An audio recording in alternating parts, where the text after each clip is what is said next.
अतुल का केस तो बड़ा विभत्स है, बड़ी संवेदना है उस बच्चे के साथ, बड़ा दुखद है। लेकिन ऐसा नहीं है कि पुरुषों के साथ गलत हुआ है और जुडिशरी की जानकारी में नहीं है, कोर्ट की जानकारी में नहीं है। इस इश्यू को बिल्कुल पॉलिटिसाइज नहीं किया गया, किसी पॉलिटिकल पार्टी ने शायद लिया नहीं, जहां तक मेरी जानकारी है। क्यों? क्योंकि ये वोट बैंक नहीं है। तो कम से कम अगर हमें किसी इशू पर रिजल्ट चाहिए, रिफॉर्म चाहिए, तो हमें एक प्रेशर ग्रुप क्रिएट करना ही पड़ेगा। और ये अच्छी बात है कि सोशल मीडिया का जमाना है, लोग अपनी बात कह लेते हैं, लोग अपनी बात सुना देते हैं, गलत तरीके से भी कहते हैं, हर तरीके के लोग हैं। लेकिन ये अच्छी बात है कि प्रेशर ग्रुप क्रिएट हो रहा है और होना चाहिए, अवश्य होना चाहिए, और होना चाहिए, बिल्कुल अवश्य होना चाहिए, क्योंकि इससे सिस्टम के ऊपर दबाव बनेगा, सिस्टम सोचने के लिए विवश होगा, लोगों तक, सिस्टम तक आवाज जाएगी कि लोगों की ये डिमांड है, इस पर वर्क करना चाहिए। सिंपली तो ये होना चाहिए कि अगर जनता की प्रॉब्लम है तो वो मीडिया या किसी भी तरीके से सरकार तक कनेक्ट हो और सरकार उस पर एक्शन ले। लेकिन ये तब होता है जब सरकारें बहुत सेंसिटिव तरीके से वर्क करती हैं। उतनी सेंसिटिविटी आज़ादी के बाद किसी सरकार ने दिखाई नहीं हमारे यहाँ, कि वो जनता की प्रॉब्लम से इतना ज़्यादा अपने आप को कनेक्ट करते रहें जब तक कि उन्हें वहाँ पर वोट बैंक दिखलाई न देता रहा हो। शुरुआत से ही यही ट्रेंड रहा है इंडियन पॉलिटिक्स का। इंडियन पॉलिटिक्स तभी हरकत में आई है जब उसे प्रेशर ग्रुप का सामना करना पड़ा है। आप शुरू से आफ्टर इंडिपेंडेंस आप लेकर के इसकी हिस्ट्री देख लीजिए, तभी उसने वर्क किया है जब उसे प्रेशर ग्रुप का सामना करना पड़ा है। तो ये प्रेशर ग्रुप क्रिएट होना चाहिए। जो हमारे लॉज हैं, जैसे डाउरी प्रोहिबिशन एक्ट है, उसमें अमेंडमेंट होना चाहिए। उसमें अमेंडमेंट होकर के भाई जैसे मुकदमा दर्ज किया गया तुरंत अरेस्ट हो जाते हैं और तरह तरह की गतिविधियां हैं। प्रिलिमिनरी इंक्वायरी के प्रावधान जोड़े जा सकते हैं। या फिर दहेज, वैसे तो दहेज प्रतिबंधित है, लेकिन गिफ्ट लेना देना प्रतिबंधित नहीं है। गिफ्ट की लिस्ट तैयार की जा सकती है। जैसे उन्होंने आरोप लगाया ना कि कितने लाख दहेज मांगे और ये किया वो किया, तमाम बातें। तो कम से कम एक लिस्टिंग की जा सकती है कि भाई हर मैरिज का रजिस्ट्रेशन मस्ट है, होना चाहिए। सुप्रीम कोर्ट का डायरेक्शन है सीमा वर्सेस अश्विनी में कि हर मैरिज रजिस्टर्ड होनी चाहिए। इसके लिए लॉ बनना चाहिए, है ही नहीं लॉ हमारे यहाँ, अभी तक नहीं है। तो हर मैरिज रजिस्टर्ड होने के बाद जो गिफ्ट लिए दिए गए हैं उनकी एक लिस्ट भी उसके साथ रजिस्टर्ड हो, उसी मैरिज रजिस्ट्रेशन के साथ। तो तरह तरह के उपाय हैं। अब मैं उन सारी बातों पे यहाँ बहुत डिटेल में नहीं जाना चाहता, लेकिन उपाय हैं, रास्ते हैं। उन रास्तों को हमें तलाशना होगा और उन पर वर्क करना होगा। अतुल जैसी घटनाएं दोबारा ना हो, इसके लिए हमें अपने सोशल वैल्यूज को भी चेंज करना पड़ेगा। मैंने देखा है कि सोशल वैल्यूज बदले हैं। मुखरता के नाम पर जो फैमिली का कॉन्सेप्ट है वो वीक होता जा रहा है। हम पश्चिमी समाज की ओर आगे बढ़ते जा रहे हैं। पश्चिमी सोसाइटी में फैमिली का कोई कॉन्सेप्ट नहीं है। अब इंडियन वैल्यूज को, एशियाई वैल्यूज को वे एक्सेप्ट कर रहे हैं। उन्हें लग रहा है कि हाँ, एशियाई वैल्यूज, विशेषकर जो इंडियन वैल्यूज हैं, इंडियन कल्चर है, वो फैमिली फोकस्ड है, फैमिली सेंट्रिक है। पारिवारिक सामाजिक मनोविज्ञान के लिए एक बड़ी मजबूत अवधारणा है, इसलिए परिवार होना चाहिए। अब वेस्टर्न लोग हमारी इस वैल्यूज को समझ रहे हैं, अडॉप्ट कर रहे हैं, और हम जो वेस्टर्न लिबर्टी है, ओपननेस है, मैं उनके एग्जाम्पल नहीं देना चाहता, लेकिन जो उनके लिबर्टी और ओपननेस की गंदगी है, हम उसको अडॉप्ट कर रहे हैं। तो हमें अपने सोशल नॉर्म्स, सोशल वैल्यूज, इनको चेंज करना होगा। फैमिलीज को भी समझना होगा कि वो अपने बच्चों को कैसी शिक्षा दे रहे हैं और कैसे वैल्यूज सिखा रहे हैं। एजुकेशन देना दूसरी बात है, वैल्यूज सिखाना दूसरी बात है, क्योंकि वैल्यूज जीवन जीने के काम आएंगे। एजुकेशन से तो आप केवल नौकरी पा जाएंगे।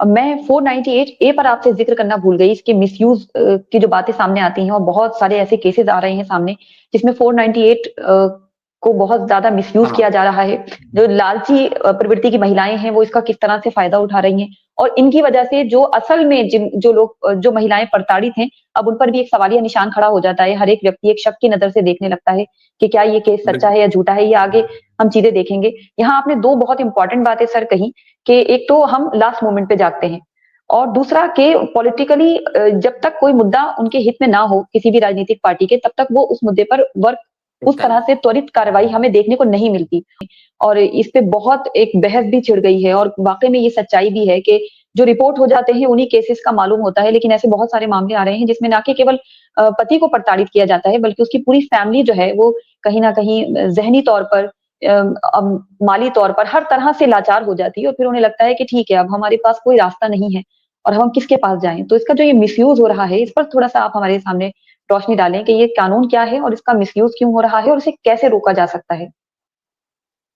जो 498A है वो आईपीसी का सेक्शन है। आईपीसी खत्म हो गई है 1 जुलाई 2024 से। अब वो भारतीय न्याय संहिता हो गई। भारतीय न्याय संहिता में शायद ये सेक्शन 135 या 136 ऐसे ही है, एग्जैक्टली मुझे याद नहीं है कौन सा सेक्शन है। लेकिन जो 498 अब जो केसेस हैं वो 498A के अंतर्गत दर्ज नहीं होंगे 1 जुलाई। अच्छा। ये 1 जुलाई के पहले के जो केसेस हैं वो 498A के अंतर्गत दर्ज हुए हैं। इसमें जो प्रावधान किया गया है वो ये है कि अगर पति या पति के परिवार या पति के रिश्तेदारों के द्वारा महिला के प्रति कोई भी क्रुएलिटी की जाती है, कोई क्रूरता की जाती है, तो महिला मुकदमा दर्ज कर सकती है और फिर उसके लिए जांच पड़ताल और फिर सजा का प्रावधान किया गया। तो अगर किसी महिला को लगता है कि उसे अपने परिवार में किसी भी प्रकार की कोई भी समस्या है तो वो 498A पर तुरंत उतर आती है। पहले क्या होता था कि अनबन सामान्य सी बात है, मतैक्य का न होना एक सामान्य सी बात है, लेकिन जो मतैक्य का अभाव है वो शत्रुता में बदले ऐसा नहीं होता था। मतैक्य का अभाव शत्रुता में नहीं बदलता था क्योंकि समाज के लोग, परिवार के लोग उन चीजों की बेहतर काउंसलिंग कर पाते थे। बड़े बुजुर्गों का रोल होता था, वो एक अच्छे काउंसलर होते थे, इसलिए ऐसी घटनाएं कम होती थी। लेकिन जो जॉइंट फैमिलीज हैं टूट गई, परिवार में ऐसे बुजुर्गों का रोल नहीं रहा, वो खत्म हो गया। जो लोगों का रोल है वो बड़ा निगेटिव हो गया, ज्यादा टीवी सीरियल को देख देख करके बहुत सारे। तो टीवी सीरियल ने सोसाइटी की वैल्यूज में गिरावट में बहुत बड़ा रोल प्ले किया है।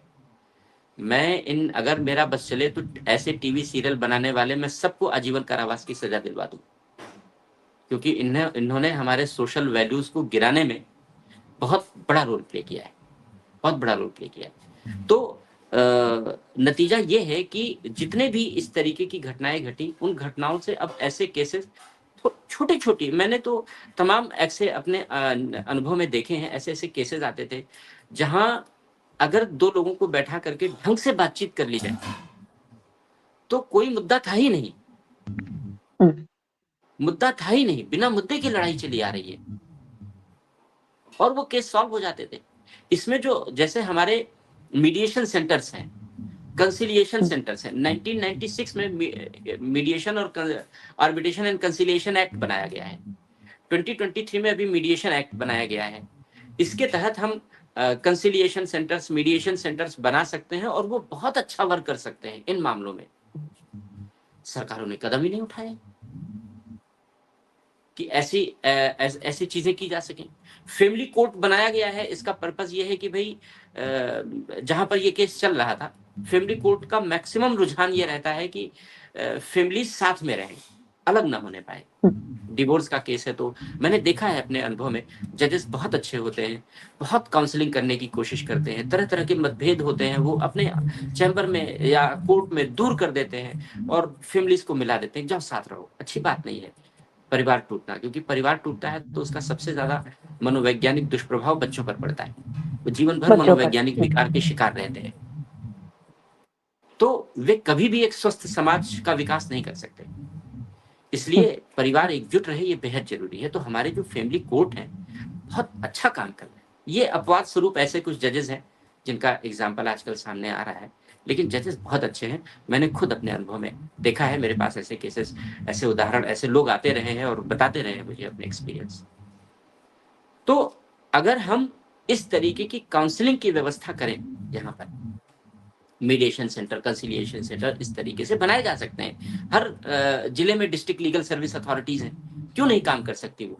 उनका प्रचार किया जाए, बाकायदा सरकारी बजट आता है, सरकार प्रचार करे कि ये मीडिएशन सेंटर है, कंसिलिएशन सेंटर की तरीके से काम करेंगे। आप जाइए, अब बैठा करके दोनों की काउंसलिंग करेंगे, माता पिता को बाहर निकाल दीजिए, रिश्तेदारों को बाहर निकाल दीजिए।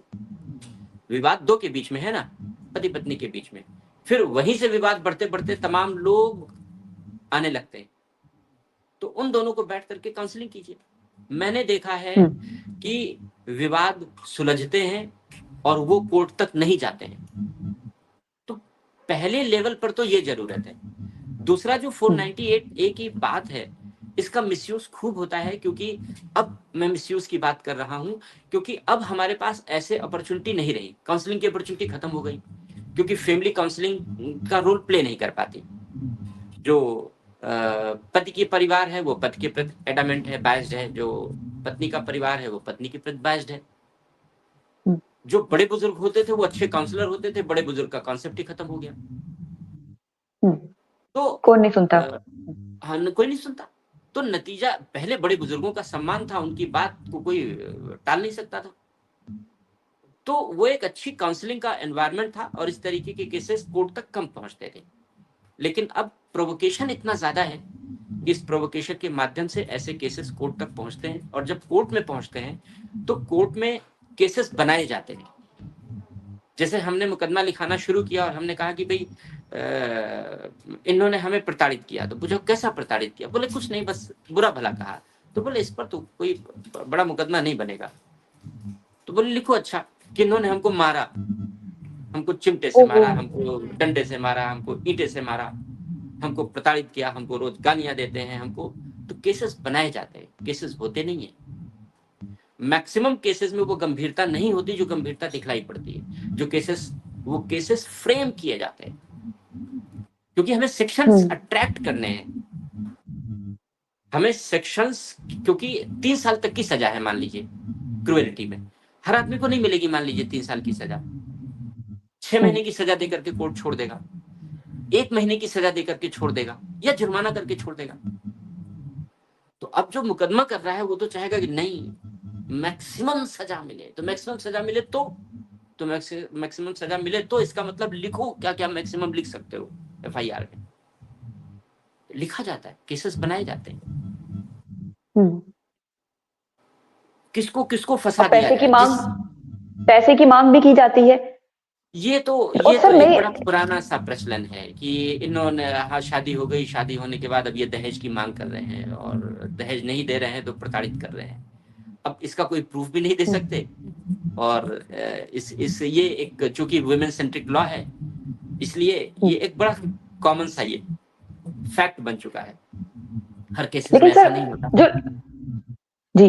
लेकिन सर, जो लॉयर होते हैं, जो सभी लोग अपने अपने वकील करते हैं, चाहे वो महिला पक्ष हो पुरुष पक्ष हो, तो उन लॉयर को सारी बात पता होती है, उन्हें सच और झूठ सब मालूम होता है। कहते हैं ना कि डॉक्टर और वकील से आप कुछ नहीं छिपा सकते। जी। जो एथिक्स है किसी पेशे में नहीं बचा। जब वकील के पास केस आता है तो उसे लगता है कि ये मेरा केस है, इसलिए मुझे इसको जिताना है, वेदर ही इज रॉन्ग, चाहे वो सही है या गलत है, doesn't matter whether she is wrong और राइट। सुप्रीम कोर्ट के बड़े, मैं नाम नहीं लेना चाहूंगा पब्लिक प्लेटफॉर्म पर, लेकिन सुप्रीम कोर्ट के बड़े बड़े वकील हैं, बड़े नेता भी हैं, राज्यसभा के भी सदस्य रहे हैं, मेंबर भी रहे हैं, आतंकियों के केस लड़ते रहे हैं, देशद्रोहियों के पक्ष में खड़े हो जाते हैं सुप्रीम कोर्ट में। बिल्कुल देखा है। जी जी बिल्कुल। जब उनसे सवाल पूछा गया तो उन्होंने कहा ये मेरा पेशा है कि मेरे पास कोई आया तो मैं उसके लिए केस लड़ूंगा और अपने केस के लिए मैं जी जान लड़ा दूंगा, ये मेरा प्रोफेशन है। लेकिन अनएथिकल प्रोफेशन है, एथिकल प्रोफेशन नहीं है। मैं मतलब बहुत पुरानी बात है, मुझे नहीं कहना चाहिए ऐसी बात, लेकिन अक्सर कभी मेरे पास केसेस आते थे, अगर मुझे लगता था कि इसमें कोर्ट में इन्हें इन्वॉल्व नहीं होना चाहिए, 15 साल 20 साल, मैंने तो ऐसे केसेस भी देखे हैं। मैं ऐसे केसेस में अपीयर हुआ हूं जिसमें 1938 में केस फाइल हुआ था इलाहाबाद हाई कोर्ट में। 1938 का केस था और 2006 या 7 की बात मैं आपसे कर रहा हूं, उस समय फाइल मेरे हाथ में थी उस केस की। 1938 का केस, सक्सेशन का केस था। तो जब कोई मेरे पास आता था तो अगर मैं उन्हें समझाने की कोशिश करता था कि क्यों लड़ रहे हो मुकदमा, अननेसेसरी, कोई फायदा नहीं मिलेगा। 15 साल 20 साल बाद तुम लोग इसी मुद्दे पर आ जाओगे कि यार चलो समझौता ही कर लेते हो, क्योंकि अभी जुनून है ना लड़ने का, अभी अभी अभी ताजा ताजा मुद्दा है, तो आपको लगता है कि ना मैं तो नीचा दिखा के ही मानूंगा, लेकिन समझौता कर लो। तब उस समय मीडिएशन और कंसिलिएशन का इतना ज्यादा महत्व नहीं था, इंपॉर्टेंस नहीं थी। जब मैं उस समय मीडिएशन और कंसिलिएशन की बात करता था तो सब लोग समझते थे कि लगता है ये मंगल ग्रह से आया और या तो इसको वकालत नहीं आती। तो मेरी इन बातों को बहुत सीरियसली नहीं लिया जाता, मेरी इन बातों को बहुत सीरियसली नहीं लिया जाता। लेकिन मैं ये दावे के साथ कह सकता हूं कि अगर हम मीडिएशन और कंसिलिएशन को एक्टिव करते हैं, जो ऑन पेपर बहुत एक्टिव है, इन प्रैक्टिस नहीं है, क्योंकि 1996 का कानून है, तो ऑन पेपर तो बहुत एक्टिव है, इन प्रैक्टिस अगर ये ढंग से काम करने लगे तो जितनी ये 5 करोड़ की पेंडेंसी है कोर्ट में, 5 करोड़ से ज्यादा की पेंडेंसी है हमारे कोर्ट में, वो पेंडेंसी हमारी बहुत तेजी से रिड्यूस होगी और जो नए केसेस फाइल हो रहे हैं हम उनको रोक पाएंगे। तो सबसे बड़ी जरूरत है कि हर आदमी अपनी एथिकल प्रैक्टिस करे। पुलिस वाला जो FIR लिख रहा है वो अपनी एथिकल वैल्यूज दिखाए। वकील जो केस लड़ रहा है उससे इससे कोई मतलब नहीं होता, वो जानता है, सच्चाई जानता है, लेकिन वो कहता है मेरा प्रोफेशन है, मेरा प्रोफेशन। मैंने इसीलिए मैं अब इसीलिए मैं टीचिंग प्रोफेशन को मैंने अपना लिया। मैं अब कोर्ट प्रैक्टिस से मैंने अपने आप को ऑलमोस्ट विड्रा कर लिया। क्यों? क्योंकि मैं ऐसे केस के साथ नहीं खड़ा हो सकता था जिस केस के साथ मैं जानता हूं कि इसमें सच्चाई नहीं, मेरी आत्मा नहीं गवाही करती थी, मैं मना कर देता। तो लेकिन फिर आप उस पेशे में नहीं रह सकते आज के परिवेश में। मेरे सीनियर थे, वो मुझे बताया करते थे, उन्होंने चूंकि मेरा रुझान देखा तो वो मुझसे अच्छी बातें करते थे। उन्होंने मुझे बताया कि तुम्हें पता है आदर्श की जो वकीलों का गाउन होता है उस गाउन के पीछे एक सिगार नुमा आकृति बनी होती है। मैंने कहा नहीं सर मुझे नहीं पता, क्वेश्चन तो था मेरे दिमाग में लेकिन मैं सोचता था पूछूं किससे। तो उन्होंने कहा कि बेटे ये सिगार नुमा आकृति इसलिए बनाई गई थी कि इसमें लोग पैसे रख देते थे वकील के लिए और वो पीछे थी पीठ पर, जिससे वकील को ये ना पता चले कि हमें कितनी फीस मिली है अपने केस के लिए। वो अपना काम जज्बे और ईमानदारी के साथ करें, ऑनेस्टी के साथ। वो अफसोस करते थे कि ऑनेस्टी इज मिसिंग। जज्बा तो है केस लड़ने का, झूठा सच्चा डजंट मैटर, जज्बा तो है, लेकिन जो ऑनेस्टी और एथिक्स थी वो मिसिंग, वो मिसिंग। अब तो सुप्रीम कोर्ट के तो एडवोकेट 40-40 लाख रुपए एक अपीयरेंस की फीस लेते हैं, एक बार की। एक बार कोर्ट में अपीयर हो गए 10 लाख 20 लाख 30 लाख 40 लाख रुपए फीस लेते हैं। कॉमन मैन दे सकता है क्या?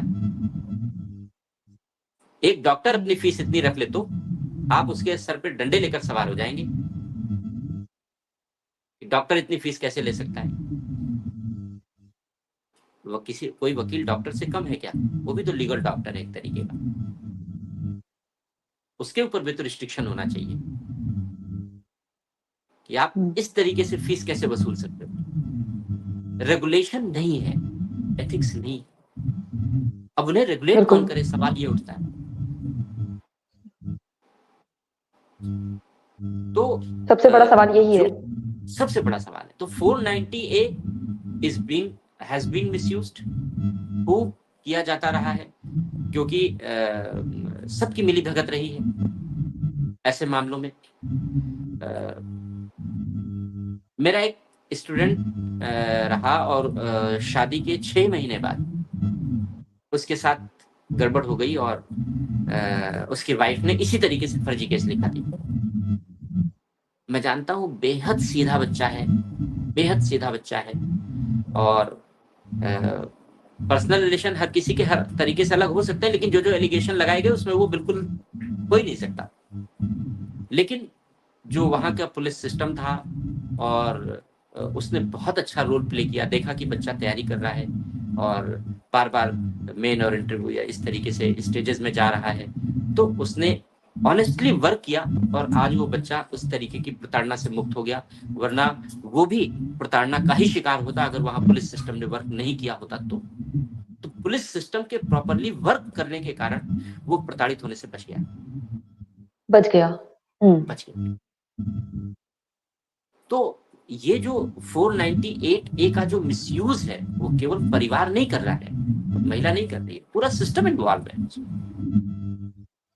कहीं भी कोई अगर ठीक से वर्क करे तो उसको रोका जा सकता है, उसके मिसयूज को रोका जा सकता है। एक बार अगर मिसयूज को रोकने का ट्रेंड डेवलप हो गया तो ये ट्रेंड आगे भी तो बढ़ेगा, लेकिन ट्रेंड डेवलप नहीं हो पा रहा है।